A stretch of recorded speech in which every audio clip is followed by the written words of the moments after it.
നമസ്കാരം. ശ്രീമദ് ഭാഗവതം മൂലം പ്രഭാഷണം ഭാഗം 155. ഓം ഗം ഗണപതയേ നമഃ. ഓം സം സരസ്വതേ സ്വാഹ. ഓം ശ്രീ ഗുരുഭ്യോ നമഃ. ഓം ശ്രീ രംഗനാഥശർമ്മണേ നമഃ. നാരായണ നാരായണ നാരായണ നാരായണ നാരായണ നാരായണ നാരായണ നാരായണ നാരായണ നാരായണ നാരായണ. ഓം ശ്രീകൃഷ്ണാർപ്പണമസ്തു. ഓം ശ്രീകൃഷ്ണായ പരബ്രഹ്മണേ നമഃ. ഓം ശ്രീകൃഷ്ണായ പരമാത്മനേ നമഃ. ഹരേ രാമ രാമ രാമ ഹരേ ഹരേ, ഹരേ കൃഷ്ണ കൃഷ്ണ കൃഷ്ണ ഹരേ ഹരേ. ശ്രീമദ് ഭാഗവതം പ്രഥമസ്കന്ധം ദ്വിതീയസ്കന്ധം അധ്യായം 2. പ്രഥമസ്കന്ധമല്ല കേട്ടോ, ദ്വിതീയസ്കന്ധം അധ്യായം 2 ശ്ലോകം 7. കസ്താം ത്വനാദൃത്യ പരാനുചിന്താം ഹൃദേ പശൂന സതീം നാമയുജ്യാത് പശ്യൻ ജനം പതിതം വൈതരണ്യാം സ്വകർമ്മജാൻ പരിതാപാഞ്ജുഷാണം. കസ്താം ത്വനാദൃത്യ പരാനുചിന്താം ഹൃദേ പശൂന സതീം നാമയുജ്യാത് പശ്യൻ ജനം പതിതം വൈതരണ്യാം സ്വകർമ്മജാൻ പരിതാപാഞ്ജുഷാണാം. ഈ ഒരു ശ്ലോകത്തിൻ്റെ ഒരു അർത്ഥം മറ്റ് ശ്ലോകങ്ങളെപ്പോലെ തന്നെ പരമപ്രധാനമാണ്. എനിക്കിപ്പോൾ ഒരു ഓർമ്മ വന്നത്, എൻ്റെ ഗുരുനാഥനോട് ഒരു രസികൻ ചോദിച്ചു, ഭാഗവതത്തിലെ പ്രധാന ഭാഗങ്ങൾ ഏതാണ് ചോദിച്ചു. അദ്ദേഹം കുറച്ച് നേരം മിണ്ടിയില്ല, മൗനമായിട്ടിരുന്നു. അപ്പം ഞാൻ അദ്ദേഹത്തിൻ്റെ കാല് തടവി കൊടുക്കുകയാണ്. ഞാൻ ഇരിക്കുകയാണ്, കാല് എൻ്റെ മടിയിലാണ്. ഞാൻ കാല് തലോടി കൊടുക്കുമ്പോൾ കാലിൻ്റെ വണ്ണയിലൊന്ന് അമർത്തി. അപ്പം എന്നോട് കൈകൊണ്ട് കാണിച്ചു, അങ്ങനെ ബി കൂൾ. കുറച്ച് കഴിഞ്ഞിട്ട് അദ്ദേഹം പറഞ്ഞു, അപ്രധാന ഭാഗങ്ങൾ താൻ പറഞ്ഞാൽ പ്രധാന ഭാഗങ്ങൾ ഞാൻ പറയാമെന്നായി. ചോദ്യവും ഉത്തരവും അതോടുകൂടി അവസാനിച്ചു. അതാണ് ഭാഗവതം. ഭാഗവതത്തിലെല്ലാം പ്രധാന. പക്ഷേ ഈ 14,000 ചില്ലാൻ ശ്ലോകങ്ങൾ, 18,000 ഗ്രന്ഥസംഖ്യ, അങ്ങനെയാണ് എൻ്റെ നിർവചനം. അതിൽ 4,000 ചില്ലാൻ ശ്ലോകങ്ങൾ ഭഗവാനെ സ്തുതിക്കലാണ്. ബാക്കി എത്രയോ ശ്ലോകങ്ങൾ ഉപദേശങ്ങളാണ്. ബാക്കിയുള്ളതാണ് കഥകളും മാത്രം. അപ്പോൾ എന്തൊക്കെ കഥകൾ ഇതിൽ പറഞ്ഞിട്ടുണ്ട്, അതെനിക്ക് തോന്നുന്നത് ആൾമോസ്റ്റ് ഒരു 1/3 വരുന്നുള്ളൂ. ബാക്കി സ്തുതികളും ബാക്കി ഉപദേശങ്ങളാണ്, പ്രസ്താവനകൾ. ഈ ഒരു ചോദ്യം പ്രസ്താവനയിൽ പെട്ടിട്ടുള്ളതാണ്. എന്താ പ്രസ്താവന എന്ന് പറഞ്ഞാൽ? A statement which cannot be interpreted either left, either right, either up, either down. അതേമാതിരി ക്ലാസിക്കൽ സ്റ്റേറ്റ്മെൻറ്റാണ്. എന്താ അത് പറയണോ? പശുക്കളെ കൂടാതെ ഏതൊരുവൻ ആ പരമാത്മചിന്തയെ ആദരിക്കാതെ വൈതരണിയിൽ പതിച്ചവനും തൻ്റെ കർമ്മങ്ങളിൽ നിന്നുണ്ടാകുന്ന സങ്കടങ്ങളെ അനുഭവിക്കുന്നവനുമായ ജനത്തെ കാണുന്നവനായിട്ട് നാശമുള്ളതായ വിഷയങ്ങളുടെ ചിന്തയെ ചെയ്യും. ആരാണ് നാശമുള്ള വിഷയങ്ങളുടെ ചിന്തയെ ചെയ്യുന്നത്? ഈശ്വരീയത എന്താണെന്ന് മനസ്സിലാക്കാൻ കഴിയാത്തവൻ. ഇതാണ് ഞാൻ പറഞ്ഞത്. ഇതിനെ നമ്മൾക്ക് തലനാരടിക്കാൻ അങ്ങോട്ടും ഇങ്ങോട്ടും മാറ്റാൻ പറ്റില്ല. അപ്പോൾ ഇതിൻ്റെ ഒരു ഡെപ്ത് നമ്മൾ മനസ്സിലാക്കി വിചാരിക്കുക, വി ആർ എസ്കേപ്ഡ്. അപ്പം വ്യാസര് വളരെ കരുണാസാഗരന. എല്ലാം വായിച്ചോളണമെന്നൊന്നുമില്ല. വൈരാഗ്യം വരാൻ ഒരൊറ്റ ശ്ലോകം മതി. ഇതിലേതെങ്കിലും ഒരു ശ്ലോകം ശരിക്കും പഠിച്ചാൽ വൈരാഗ്യമായി. കാരണം എന്താ? പരമാത്മചിന്ത തന്നെ ചെയ്യത്തക്കത്, പരമാത്മചിന്ത തന്നെ ചെയ്യത്തക്കത് എന്ന് അതിൽ നിന്ന് അന്യയായ ചിന്തയുടെ ഫലത്തെ കാണിച്ചുകൊണ്ട് ഉറപ്പിക്കുന്നു. അപ്പോൾ പരമാത്മചിന്തയെ ചെയ്യത്തക്കത് എന്നുള്ളതല്ല പറഞ്ഞത്, പരമാത്മചിന്തയിൽ നിന്ന് അന്യയായ ചിന്തയുടെ ഫലം ആണ് പറഞ്ഞത്. അപ്പം മറ്റേതായി. ഇതാണ് എനിക്ക് എൻ്റെ ഗുരുനാഥൻ പറഞ്ഞത് ഓർമ്മ വന്നത്. ഇവിടെയാണ് ഞാൻ ഭഗവാനെ അനന്തകോടി നമസ്കരിക്കണു. കാരണം എന്താ? ഈ ഒരു പ്രിപ്പോസിഷൻ അല്ലേ, എന്താ പ്രിപ്പോസിഷൻ എന്ന് പറഞ്ഞിട്ടുണ്ടെങ്കിൽ അല്ലേ, ഒരു റേഷ്യോ, ഞാൻ അറിയാതെ പറഞ്ഞു പോയതാ. അതാണ് ഈശ്വരൻ്റെ ഗരിമ. ഇത് ഈ ഒരു റേഷ്യോ, ഞാൻ അല്ലെങ്കിൽ നിങ്ങൾ ഒരു വ്യക്തി ചെയ്യുന്ന തോട്ട്സ് പ്രോസസ്സിൻ്റെ ഫലമാണ് അയാളുടെ സന്തോഷവും അയാളുടെ ദുഃഖവും അയാളുടെ ആനന്ദവും. ഏത് വേണമെന്ന് നിങ്ങൾക്ക് തീരുമാനിക്കാം. നിങ്ങൾക്ക് സുഖം വേണോ, ദുഃഖം വേണോ, സുഖദുഃഖങ്ങൾ വേണോ, ആനന്ദം വേണോ? ഞാൻ പറയണോ നിങ്ങൾ ആനന്ദം തിരഞ്ഞെടുക്കണം. എന്നാൽ നമ്മൾ ജസ്റ്റിഫൈ ചെയ്തു, നമ്മൾ ഭാഗവതം പഠിച്ചു എന്നുള്ളത്. അപ്പോൾ പറയണു, ശരിയായ കർമ്മം അറിയുവാൻ ബുദ്ധിശക്തിയില്ലാത്ത ജഡന്മാരല്ലാതെ, ജഡന്മാരെന്ന് പറഞ്ഞെന്താ, എന്താ അർത്ഥം? ചത്തതിനൊക്കുമേ ജീവിച്ചിരിക്കുന്നു. അതാണ് ജഡത്വം. അപ്പോൾ ആത്മീയ ചൈതന്യം ഉണ്ടായിട്ട് നമ്മളൊരാളെ ജഡെന്ന് വിളിച്ചാൽ അയാൾക്ക് അറിഞ്ഞിട്ടില്ല അയാളുടെ ഉള്ളിൽ ചൈതന്യം ഉണ്ട് എന്നുള്ളത്. അങ്ങനത്തെ ആൾക്കാരാണ് കോടിക്കണക്കിന് ശബരിമലയിലും ഗുരുവായൂരും ആറ്റുകാലും അല്ലെങ്കിൽ തിരുവെങ്കടത്തിലും ഒക്കെ പോയി ഹാർഡ് ആൻഡ് മണി അച്ഛനമ്മമാർക്ക് കൂടി ഉപകാരപ്പെടാത്തത് കൊണ്ടുപോയിട്ട് അവിടെ കൊണ്ടുപോയിടും. നിങ്ങൾക്ക് എന്നോട് ചിലപ്പോൾ ദേഷ്യം തോന്നുന്നുണ്ടാവും. I am sorry, I am not a party to that. ഇവിടെ എന്താ പറഞ്ഞത്? ശരിയായ കർമ്മം അറിയുവാൻ ബുദ്ധിശക്തിയില്ലാത്ത ജഡന്മാരല്ലാതെ മറ്റാരാനും പരമാത്മചിന്തയെ വെടിഞ്ഞ് അസതിയായ വിഷയചിന്തയെ ആദരിക്കുമോ? ഇതിൻ്റെ ഉത്തരം നിങ്ങൾ പറയണം. അതിൻ്റെ പ്ലസ് മൈനസ് നിങ്ങൾക്കാണ്. പിന്നെ പറയണു, ആ വിധമുള്ള വിഷയചിന്തയുടെ ഫലം എങ്ങും പ്രത്യക്ഷമായി കാണുന്നുണ്ടല്ലോ.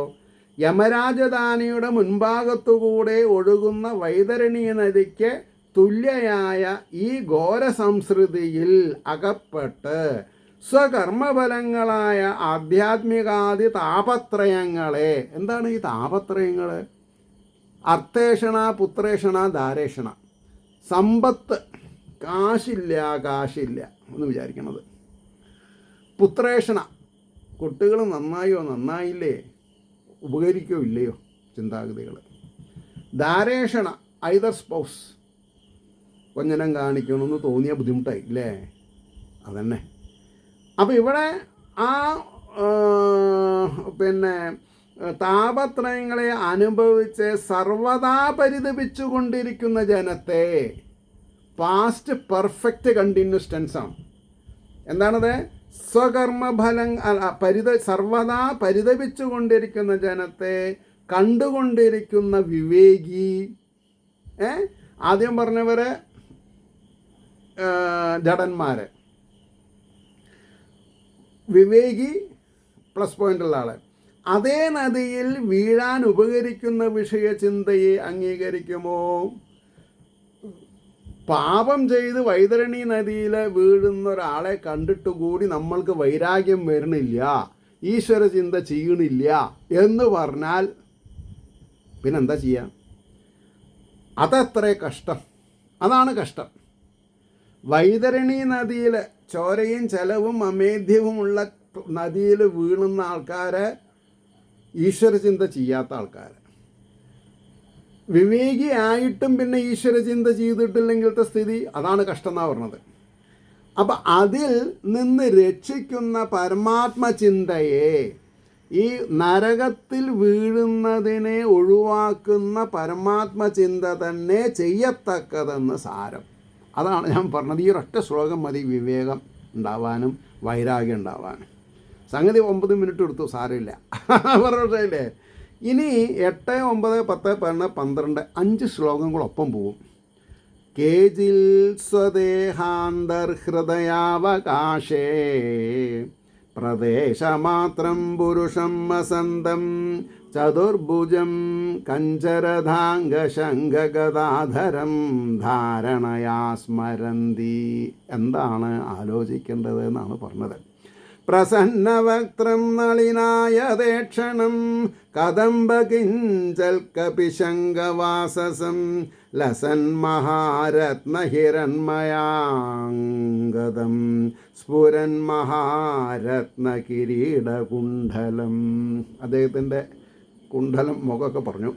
ഉന്നിദ്രഹൃൽ പങ്കജകർണികാലയേ യോഗേശ്വരാസ്ഥാപിതപാദപല്ലവം ശ്രീലക്ഷ്മണം കസ്തുഭരത്നഗന്ധരം ആമ്ലാനലക്ഷ്മ്യാവനമാലയാചിതം വിഭൂഷിതം മേഖലയാങ്കുലീയകൈ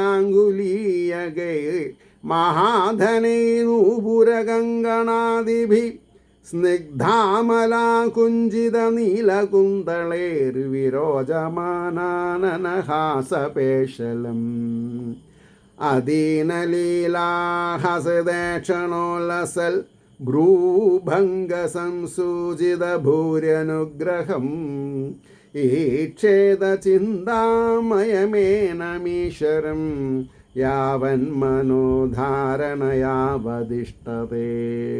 ഈ ഒരു 5 ശ്ലോകമാണ് ചിന്തിക്കേണ്ടത്, സ്മരിക്കേണ്ടത്. ഭഗവാനെ സ്മരിക്കുകയാണ്. കേജിൽ സ്വദേഹാന്തർഹൃദയാവകാശേ പ്രദേശമാത്രം പുരുഷം വസന്തം ചതുർഭുജം കഞ്ചരധാംഗശങ്കഗദാധരം ധാരണയാ സ്മരന്തി പ്രസന്നവക്ത്രം നളിനായതേക്ഷണം കദംബകിഞ്ചിൽ കപിശങ്കവാസസം ലസൻ മഹാരത്നഹിരൺമയാംഗദം സ്ഫുരൻ മഹാരത്നകിരീടകുണ്ഡലം ഉന്നിദ്രഹൃൽ പങ്കജകർണികാലയേ യോഗേശ്വരാസ്ഥാപിതപാദപല്ലവം ശ്രീലക്ഷ്മണം കസ്തുഭരത്നഗന്ധരം ആമ്ലാനലക്ഷ്മ്യാവനമാലയാചിതം വിഭൂഷിതം മേഖലയാങ്കുലീയകൈ മഹാധനൈ നൂപുരകങ്കണാദിഭി സ്നിഗ്ധമാലാങ്കുചിതനീലകുന്തളൈർ വിരോചമാനാനഹാസപേശലം അദീനലീലാഹതിശേക്ഷലോലസൽ ഭ്രൂഭംഗസംസൂചിതഭൂര്യനുഗ്രഹം ഈക്ഷേദചിന്താമയമേനമീശ്വരം യാവൻ മനോധാരണയാവതിഷ്ഠതേ. വയറ് നിറഞ്ഞുണ്ട്. ഇങ്ങനൊരവസരം ഉണ്ടായാൽ അതുകൊണ്ടാണ് ഞാൻ പറയാൻ കാരണം. ഇതിൽ ഈ 5 എണ്ണത്തിൻ്റെ വാക്കാർത്ഥം പറയാം, ഭാവാർത്ഥം പറയാം. ചിലർ സ്വദേഹത്തിൻ്റെ അന്തർഭാഗത്തുള്ള ഹൃദയാവകാശത്തിൽ അങ്കുഷ്ടത്തോളമുള്ള പുരുഷരൂപേണ, നമ്മുടെ ഹൃദയത്തിൽ തള്ളവിരലിൻ്റെ അത്ര രൂപമുള്ള പുരുഷരൂപേണ വസിക്കുന്നതും 4 കൈകളോടുകൂടിയവനും താമര, ചക്രം, ശംഖം, ഗദ എന്ന ആയുധങ്ങളെ ധരിച്ചവനും പ്രസന്നമായ മുഖത്തോടു കൂടിയവനും താമരതളം പോലെ നീണ്ടും മനോഹരമായിരിക്കുന്ന കണ്ണുകളോടുകൂടിയവനും കദംബ പുഷ്പത്തിൻ്റെ കേസരം പോലെ മഞ്ഞ നിറമുള്ള വസ്ത്രത്തോടു കൂടിയവനും ഏറ്റവും ശോഭിക്കുന്ന മഹാരത്നങ്ങൾ പതിച്ചും സ്വർണം കൊണ്ടുള്ളതുമായ തോൾവളകളോടുകൂടിയവനും പ്രഭയുള്ള രത്നങ്ങളോടുകൂടിയ കിരീടവും കുണ്ടലങ്ങൾ, ഞാൻ മാർക്ക് ചെയ്യണത് കാരണം എന്താ വെച്ചിട്ടുണ്ടോ, ഇത് വൺസ് ഇൻ എ ബ്ലൂമല്ല നമ്മൾ പറയണത്. പിന്നെയോ വികസിച്ച ഹൃദയപത്മത്തിൻ്റെ മധ്യമാകുന്ന വാസസ്ഥാനത്തിൽ, my dear sisters and brothers, ഇത് എത്രാമത്തെ പ്രാവശ്യമാണ് വരുന്നത്? ഹൃദയപത്മത്തിലാണ് ഭഗവാൻ വസിക്കുന്നത്. ഹൃദയപത്മത്തിലാണ് ഭഗവാൻ വസിക്കുന്നത്. അതിൻ്റെ പ്രതിബിംബമാണ് വിഗ്രഹങ്ങൾ. കണ്ണടച്ച മനസ്സിൽ കാണുമ്പോൾ അത് ചതുർഭുജനായിട്ടുള്ള ഗുരുവായൂരപ്പനായിട്ട് തോന്നണം. അല്ലാണ്ട് ആ ശിലയിലുള്ള ഗുരുവായൂരപ്പനല്ല ഉള്ളിലുള്ളത്. അതാണ് നമുക്ക് തെറ്റുപറ്റണത്. നമ്മുടെ ഉള്ളിലുള്ള ചേതസ്സാണ് പുറത്തുള്ള ശിലയിലുള്ള ഈശ്വരനെ കാണിച്ചു തരുന്നത്. ഇത് എനിക്ക് അറിയുന്ന ഭാഷയിൽ താണ് വീണ് ഞാൻ നിങ്ങളോട് ഉപദേശിക്കുന്നു. നിങ്ങൾ സ്വീകരിച്ചാൽ നിങ്ങൾക്ക് നല്ലത്. അത്ര ഞാൻ പറയുള്ളൂ. എന്നിട്ട് പറയണു, യോഗേശ്വരന്മാരാൽ സ്ഥാപിക്കപ്പെട്ട പാദപല്ലവത്തോടു കൂടിയനും ശ്രീദേവിയാകുന്ന പ്രത്യേക ചിഹ്നമുള്ളവനും, അവിടെ മാറത്തെ കസ്തൂപം എന്ന രത്നത്തെ കഴുത്തിൽ ധരിച്ചവനും, പിന്നെ എപ്പോഴും വാടാത്ത ശോഭയോടുകൂടിയ വനമാലയാൽ വ്യാപ്തനും, അരഞ്ഞാൾ കൊണ്ടും വിരൽമോതിരങ്ങൾ കൊണ്ടും ഏറ്റവും വിലപിടിച്ച കാൽച്ചിലമ്പുകൾ, കൈവളകൾ എന്നിവ കൊണ്ടും അലങ്കരിക്കപ്പെട്ടവനും, മിനുപ്പും ശോഭയുമുള്ളതും അഗ്രം ചുരുണ്ട നീല നിറത്തിലിരിക്കുന്നതുമായ തലമുടികളെ കൊണ്ട് ശോഭിക്കുന്ന മുഖത്തിലുള്ള പുഞ്ചിരി കൊണ്ട് മനോഹരനും, ഉദാരമായ ലീലാമന്ദഹാസത്തോടുകൂടെ കടക്കണ്ണുകൊണ്ട് വിശേഷമായി വിളങ്ങുന്ന പുരുകങ്ങളുടെ ഇളക്കങ്ങളെ കൊണ്ട് സൂചിക്കപ്പെട്ട മഹത്തായ അനുഗ്രഹത്തോടു കൂടിയവനും, വിചാരശക്തിയാൽ രൂപീകരിക്കപ്പെട്ടവനുമായ, എന്ത് ശക്തിയാണ് നമ്മൾക്ക് വേണ്ടത്? ബാങ്ക് ബാലൻസ് ആണോ? റിയൽ എസ്റ്റേറ്റ് ആണോ? LIC ആണോ? അല്ല അല്ല അല്ല. പിന്നെ എന്താ വേണ്ടത്? വിചാരശക്തിയാൽ. അതിനെന്ത് ചെയ്യും? അച്ഛനമ്മി നോക്കണം, വിചാരശക്തി ഉണ്ടാവും. ഭർത്താവിനെ അധിക്ഷേപിക്കാണ്ടിരിക്കുക, ഭാര്യയെ അധിക്ഷേപിക്കാതെ ഇരിക്കുക, രക്ഷപ്പെട്ടു. അതാണ് എന്താ പറഞ്ഞത്? വിചാരശക്തിയാൽ രൂപീകരിക്കപ്പെട്ടവനുമായ, ചിന്താമയം. ഈശ്വരനെ വിചാരിക്കാൻ സാധിച്ചിട്ടില്ലെങ്കിൽ പിന്നെ എനിക്ക് പറയാനുള്ളത് ഗോട്ടുകളെന്നേ പറയുള്ളൂ, വേറൊന്നും പറയാനില്ല.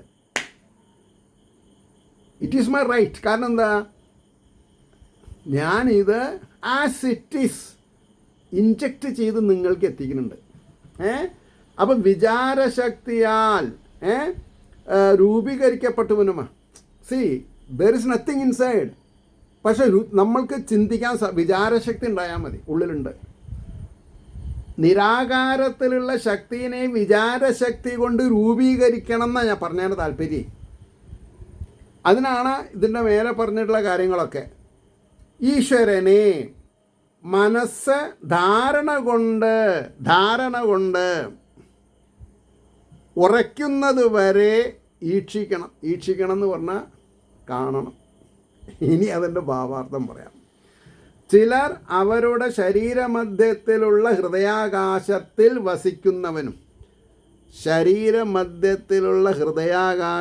വസിക്കുന്നവനും അങ്കുഷ്ടമാത്രനും, അങ്കുഷ്ടം തള്ളവിരലേണ്ട അത്രയേ ഉള്ളത്, താമരപ്പൂവ്, ചക്രം, ശംഖം, ഗദ എന്നീ 4 ആയുധങ്ങളാൽ അലങ്കരിക്കപ്പെട്ട 4 കൈകളോടു കൂടിയവനും, പ്രസന്നമായ മുഖവും താമരതളം പോലെ ഇരിക്കുന്ന നേത്രങ്ങളുള്ളവനും, കദംബ പുഷ്പത്തിൻ്റെ കേസരം പോലെ മഞ്ഞ നിറമുള്ള വസ്ത്രത്തെ ധരിച്ചവനും, പ്രകാശമുള്ള മഹാരത്നങ്ങൾ പതിച്ച സുവർണമയമായ തോൾവളകൾ, അത്യന്തം ശോഭിക്കുന്ന ശ്രേഷ്ഠരത്നങ്ങളുള്ള കിരീടം, കുണ്ടലങ്ങൾ എന്നീ ആഭരണങ്ങളുള്ളവനും, യോഗാനുഷ്ഠാനത്തിൻ്റെ മഹിമയാൽ ഉന്മുഖമായും വികസിച്ചുമിരിക്കുന്ന ഹൃദയകമലത്തിൻ്റെ കർണികാരമാകുന്ന ആലയത്തിൽ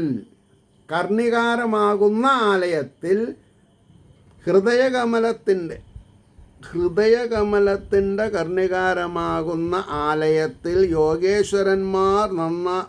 യോഗേശ്വരന്മാരാൽ നന്നായി ഉറപ്പിക്കപ്പെട്ട പല്ലവതുല്യമായ പദങ്ങളോടുകൂടിയവനും, ലക്ഷ്മി ദേവിയാകുന്ന പ്രത്യേക ചിഹ്നത്തോടു കൂടിയുള്ള ലക്ഷ്മി ദേവി ഇല്ല, ചിഹ്നമായുള്ളൂ. അതാണ് നമ്മൾ മനസ്സിലാക്കേണ്ടത്. മാറിടത്തിൽ കസ്തൂഭമാകുന്ന രത്നത്തോടും എപ്പോഴും വാടാത്തതായ വനമാലയിൽ നിന്ന് പുറപ്പെടുന്ന കാന്തിയോടും അരയിൽ നൂല്, വിരലുകളിൽ വിലമതിക്കാൻ കഴിയാത്ത മോതിരങ്ങൾ, കാലുകളിൽ ചിലമ്പുകൾ, കൈകളിൽ വളകൾ, മാറിടത്തിൽ മുത്തുമാല എന്നീ ആഭരണങ്ങളോടുകൂടിയവനും. എൻ്റെ മനസ്സിപ്പോൾ എവിടെ ഉണ്ടോ? ഗുരുവായൂരപ്പൻ്റെ അടുത്ത്, സാക്ഷാൽ ഗുരുവായൂരപ്പൻ്റെ അവിടെ അല്ല, പട്ടാമ്പി പടിഞ്ഞാറേ മഠം ദേവസ്വം ഗുരുവായൂരപ്പൻ്റെ മാറിലപ്പനായി നിൽക്കുന്നത്. കാരണം എന്താ? കുട്ടിക്കാലം മുതൽക്ക്, മനസ്സുറച്ച കാലം മുതൽക്ക് ഒരു 21.5 വയസ്സ് വരെ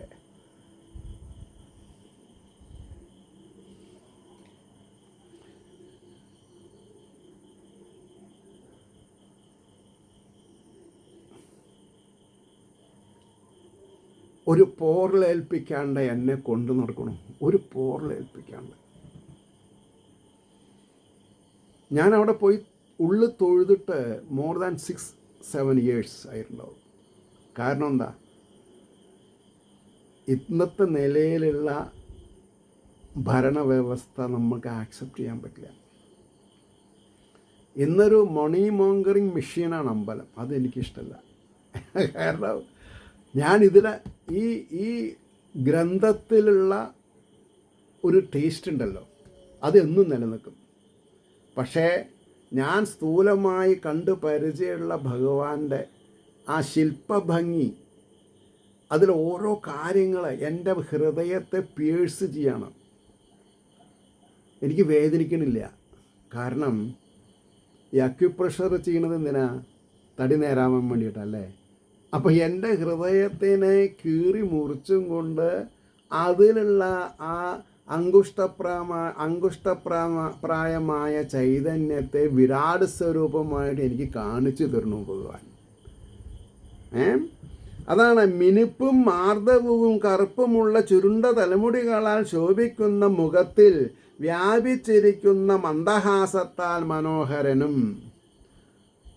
അപ്പം എൻ്റെ കുട്ടിക്കാലത്ത് ഒരു കേശവൻ പ്രാന്തരി കൊണ്ടൊരാൾ, ആദ്യം കാൽസിറിയൻ ബാങ്കിലായിരുന്നു, അത് മാറിയിട്ടാണ് സ്റ്റേറ്റ് ബാങ്ക് ഓഫ് ട്രാവൻകൂർ ആയത്. അപ്പോൾ അദ്ദേഹം ചന്ദനം ചാർത്തുമ്പോൾ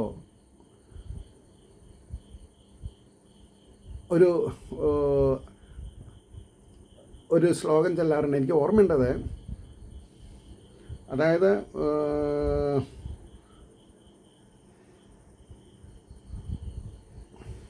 ഞാൻ പറയാം, വയൽ വരും, മനസ്സിലായില്ലേ? അതായത് അതാണ് രാമ പിന്നെ പറയാം. എനിക്ക് അതൊന്നും എൻ്റെ ചെവിയിൽ മുഴങ്ങുന്നുണ്ട്. എനിക്ക് സന്തോഷം കൊണ്ടാണോ അറിയില്ല, പുറത്തേക്ക് വരുന്നില്ല.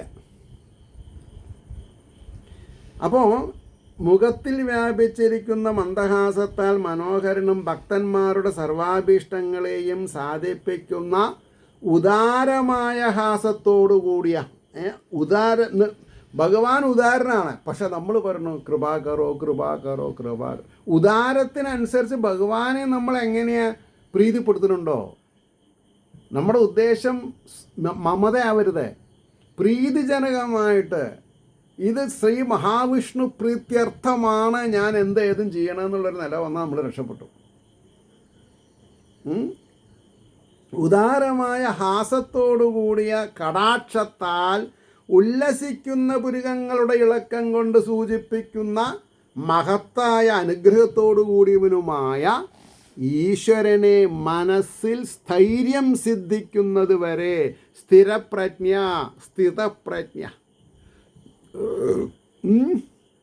മനസ്സിൻ്റെ സ്ഥൈര്യം ധ്യാനിച്ചുറപ്പിക്കണം. ഇതില്ലാണ്ട് നമ്മൾ ഏത് ക്ഷേത്രത്തിൽ പോയിട്ടും കാര്യമില്ല. ഞാൻ നിങ്ങൾക്ക് എഗെയിൻസ്റ്റ് അല്ല കേട്ടോ. You are just my brothers and sisters. നിങ്ങളുടെ ലാഭനഷ്ടങ്ങൾ എന്നെയും ബാധിക്കുന്നുള്ളൊരു രീതിയിലാണ് ഞാൻ നിങ്ങളോട് സംസാരിക്കുന്നത്. നിങ്ങളെനിക്കൊന്നും തരണ്ട. നിങ്ങൾക്ക് നഷ്ടമുണ്ടെങ്കിൽ എനിക്ക് നികത്താൻ പറ്റില്ല, ലാഭമുണ്ടെങ്കിൽ നിങ്ങൾ എനിക്ക് തരണ്ട. പക്ഷേ നിങ്ങളുടെ മനസ്സിൽ ഇതിൻ്റെ മാധ്യമത്തിൽ കൂടി നിങ്ങൾ വളർന്നാൽ അതിൻ്റെ ഒരു ഇൻട്രസ്റ്റ് എനിക്ക് കിട്ടും. അത് ഭയങ്കരമാണ്. മനസ്സിലായില്ലേ? അതുകൊണ്ടാണ് ഞാൻ പറഞ്ഞത് സ്ഥൈര്യം സിദ്ധിക്കുന്നത് വരെ ഉറപ്പിക്കണം എന്നാണ് പറഞ്ഞത്. ഇനി 13ാമത്തെ ശ്ലോകം. ഏകൈകശോ അംഗാനി ധിയാനുഭാവയേത് പാദാദിയാബദ്ധസിതം ഗദാഭൃതാം ജിതം ജിതം സ്ഥാനമബോഹ്യ ധാരയേത് പരം പരം ശുദ്ധതി ധീര്യധായധാ. ഏകൈകശോ അംഗാനി ധിയാനുഭാവയേത് പാദാദിയാബദ്ധസിതം ഗദാഭൃതാം ജിതം ജിതം സ്ഥാനമബോഹ്യ ധാരയേത് പരം പരം ശുദ്ധതി ധീരധായധാം. ഗദാധരൻ്റെ പാദം മുതൽ ഹാസം വരെയുള്ള അവയവങ്ങളെ ഓരോന്നായിട്ട് ബുദ്ധി കൊണ്ട് വിടാതെ ഭാവിക്കണം. അത് നമ്മൾ ചെയ്യേണ്ട ഒരു ചിത്രപ്പണിയാണ്.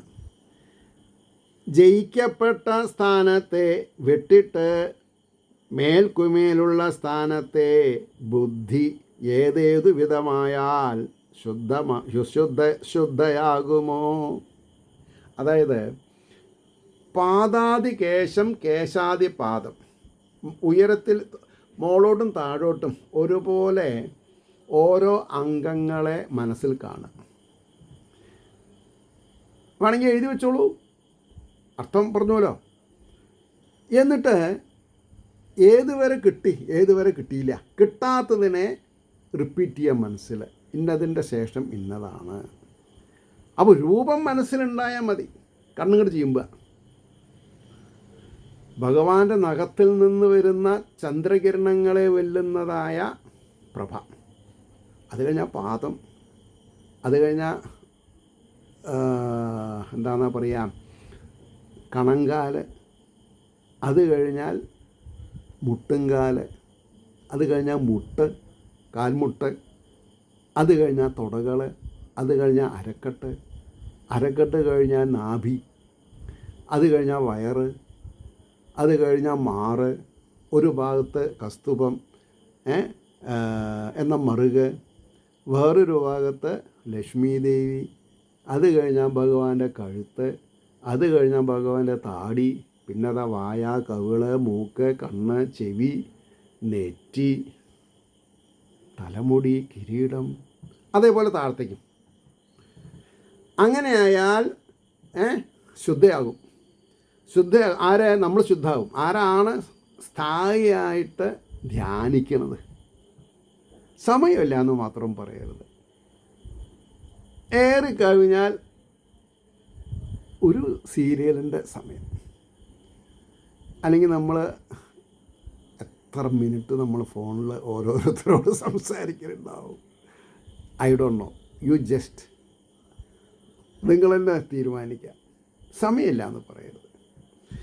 അപ്പോൾ പറയണു, ഗദാധരനായ ഭഗവാന്റെ പാദം മുതൽ മന്ദഹാസം വരെയുള്ള അവയവങ്ങളെ ഓരോന്നായിട്ട് മനഃശാഞ്ചല്യം കൂടാതെ കണ്ട് ധ്യാനിക്കണം എന്നാണ് പറഞ്ഞത്. മനഃശാഞ്ചല്യം ഉണ്ടാവാൻ പാടില്ല. ഏതേത് അവയവം പ്രയാസം കൂടാതെ ധ്യാനദൃഷ്ടിയിൽ പ്രകാശിച്ചു കാണുന്നുവോ അതാതിനെ വിട്ടിട്ട് മേൽക്കുമേലുള്ള അവയവങ്ങളെ ബുദ്ധിപ്രസാദം സിദ്ധിക്കുന്നത് വരെ ധ്യാനിക്കണം.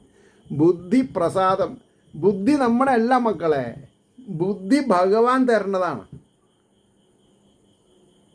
യാദേവി സർവഭൂതേഷു ബുദ്ധിരൂപേണ സംസ്ഥിത നമസ്തസ്സേ നമസ്തസ്സേ നമസ്തസ്സേ നമോ നമ. നമ്മൾ പറയും ഞാൻ, എൻ്റെ മകൻ ബുദ്ധിമാനാണ്, എൻ്റെ പേരക്കുട്ടി ബുദ്ധിമാനാണ്, അത് പറയുന്ന ഞാൻ ബുദ്ധിമാനാണ്. Nothing else. ഈശ്വരൻ്റെ വരദാനത്തിൽ പെട്ടതാണ് ബുദ്ധി. അത് മനസ്സിലാക്കുക. അപ്പോൾ ആ ഭഗവാനെ നമ്മൾ മറക്കരുത്. എന്തൊക്കെ ഇൻ്റലിജൻസ് നമ്മുടെ കയ്യിലുണ്ട് അതൊക്കെ ഭഗവാന്റെയാണ്. ആ ചൈതന്യം മൈനസ് എന്താ ഉള്ളത്? ജഡം മാത്രമേ ഉള്ളൂ. അതുകൊണ്ട് പറഞ്ഞു എന്ന് മാത്രം. 14ാമത്തെ ശ്ലോകം.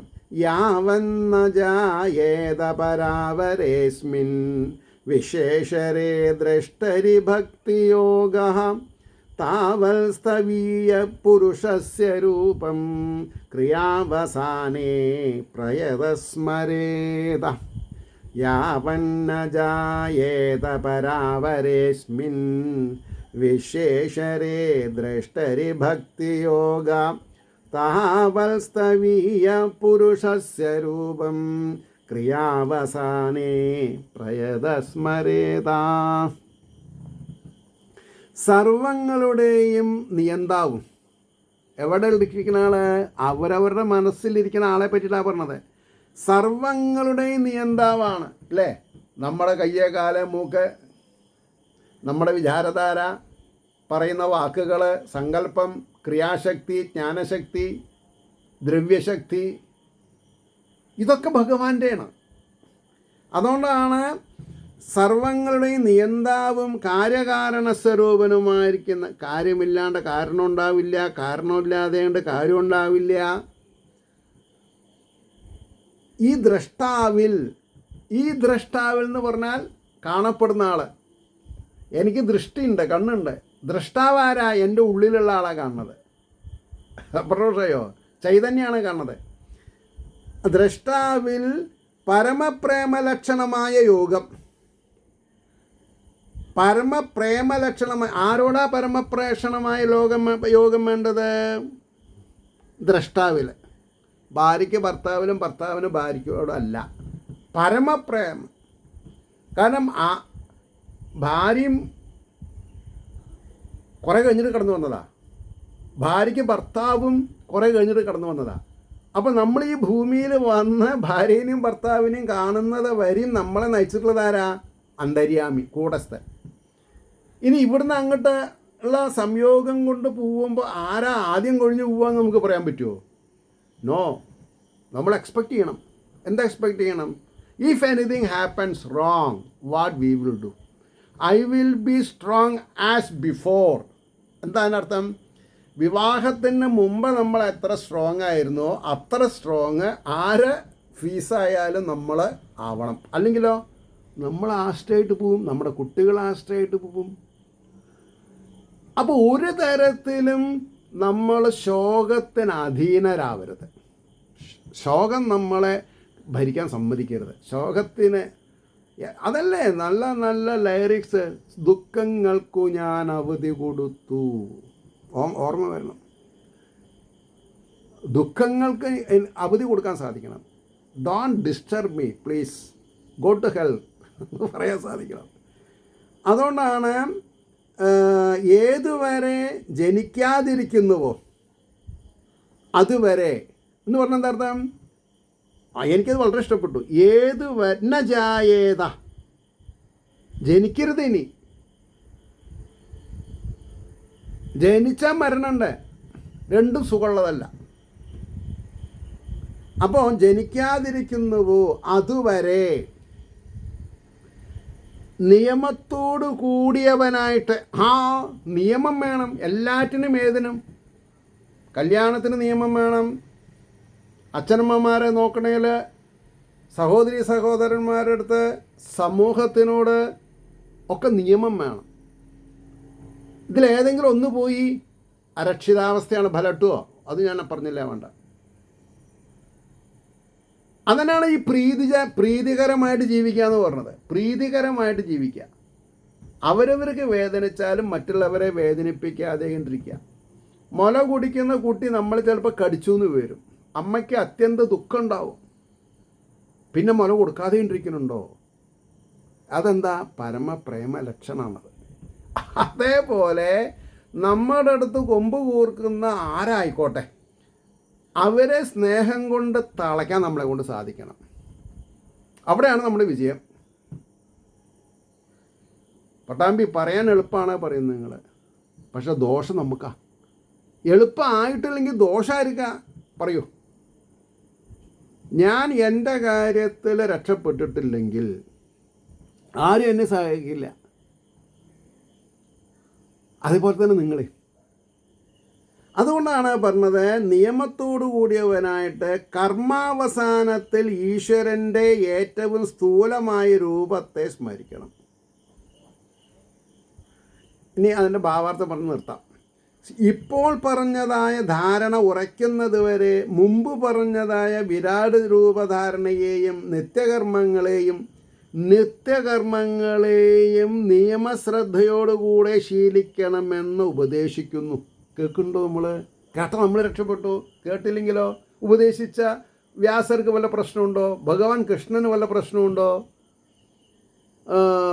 ശുഖബ്രഹ്മ മഹർഷിക്ക് വല്ല പ്രശ്നമുണ്ടോ? ഇല്ല. പിന്നെ ആർക്കാ പ്രശ്നം? ആര് നിയമപ്രകാരം ജീവിക്കണില്ല.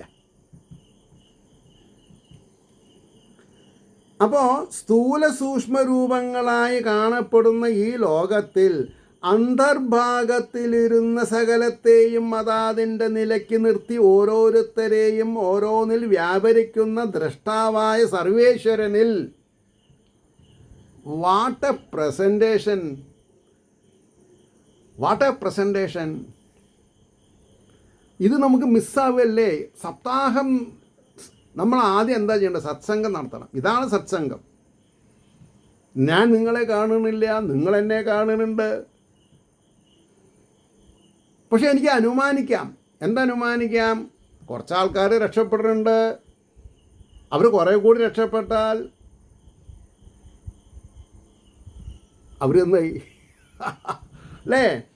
അപ്പോൾ അന്തർഭാഗത്തിലിരുന്ന്, അപ്പോൾ ഇവിടെ ക്ഷേത്രം എന്നുള്ളത് ഈ അന്തർഭാഗത്തിരിക്കുന്ന ചൈതന്യത്തിൻ്റെ പ്രതിബിംബമാണ് എന്ന് ഞാൻ പറയണത് നിങ്ങൾ മറക്കരുത്. കൂടസ്ഥൻ, അന്തര്യാമി, സർവജീവ ഗുഹാശയ, അതിങ്ങനെ തലയിൽ മുഴങ്ങണം, ഇടിവെട്ടണം. നിങ്ങൾ അമ്പലത്തിൽ പോയാൽ നിങ്ങൾ കാണുന്ന വിശേഷപ്പെട്ട വിഗ്രഹം നമ്മുടെ ആത്മാവിൻ്റെ പ്രതിബിംബമാണ് എന്ന് നിങ്ങൾ മനസ്സിലാക്കൂ. നിങ്ങൾ മറ്റുള്ളവരെ ബോധിപ്പിക്കൂ. നമുക്ക് രക്ഷപ്പെടാം, സമൂഹം രക്ഷപ്പെടും. അതുകൊണ്ടാണ് പറഞ്ഞത്. അപ്പോൾ അന്തർഭാഗത്തിലിരുന്ന് സകലത്തെയും അതാതിൻ്റെ നിലയ്ക്ക് നിർത്തി ഓരോരുത്തരെയും ഓരോന്നിൽ വ്യാപരിപ്പിക്കുന്ന ദ്രഷ്ടാവായ സർവേശ്വരൻ. ആ സർവേശ്വരൻ ഗുരുവായൂരമ്പലത്തിലല്ല മക്കളെ, ശബരിമലയിലല്ല, അവരവരുടെ ഉള്ളിലാണ്. ബ്രാഹ്മണ, ക്ഷത്ര, വൈശ്യ, ശൂദ്ര, സ്ത്രീ, പുരുഷ വ്യത്യാസം ഇല്ലാണ്ട് പരമപ്രേമലക്ഷണമായ ഭക്തിയോഗം, ഭക്തനും ഭക്തിയും ഭഗവാനും ഒന്നായിത്തീരുന്ന അവസ്ഥ, ധ്യാനം. പരമപ്രേമലക്ഷണമായ ഭക്തിയോഗം. ഇപ്പോൾ ഗുരുവായൂരപ്പനെ നമ്മൾ ലവ് ലെറ്ററൊന്നും കൊടുക്കാൻ പറ്റില്ല, കണ്ണടിക്കാനും പറ്റില്ല. ഭഗവാനെ നോക്കിയിട്ട് ബസ് സ്റ്റാൻഡിൽ കാണുമോ ചോദിക്കാൻ പറ്റുമോ? പറ്റില്ല. അമ്പലത്തിൽ പോയി കാണുന്നുണ്ടോ? ഇല്ലല്ലോ. അവരവരുടെ മനസ്സിലല്ലേ ഉള്ളത്. അപ്പോൾ ഭക്തിയോഗം ഉറയ്ക്കുന്നത് വരെ അവശ്യം അനുഷ്ഠിക്കേണ്ട കർമ്മങ്ങളുടെ അവസാനത്തിൽ നിയമത്തോടു കൂടിയവനായിട്ട് ഭഗവാന്റെ സ്ഥൂലമായ രൂപത്തെ സ്മരിക്കണം. ഭക്തിയോഗം ഉറയ്ക്കുവാൻ വേണ്ടിയിട്ടാണ് നിത്യനൈമിത്തികങ്ങളായ കർമ്മങ്ങളെയും വിരാട് സ്വരൂപനെയും വിരാട് സ്വരൂപ ധാരണയെയും അനുഷ്ഠിക്കണമെന്ന് ഉപദേശിച്ചത്. അവരവരുടെ മനസ്സിൽ ഉറയ്ക്കാൻ വേണ്ടിയിട്ടാണ്, അല്ലാതെ കൊണ്ട് വേറെ ഒന്നുമല്ല എന്ന് പറഞ്ഞ് ഇവിടെ തൽക്കാലം നമുക്ക് നിർത്താം. ഏവർക്കും ശ്രീഹരിയുടെ അനുഗ്രഹാശിസ്സുകൾ നിർലോഭം ഉണ്ടാവട്ടെ എന്ന് ആശിക്കുന്നതിനോടൊപ്പം ലോകാ സമസ്ത സുഖിനോ ഭവന്തു ആയിരിക്കട്ടെ നമ്മുടെ വിചാരധാര.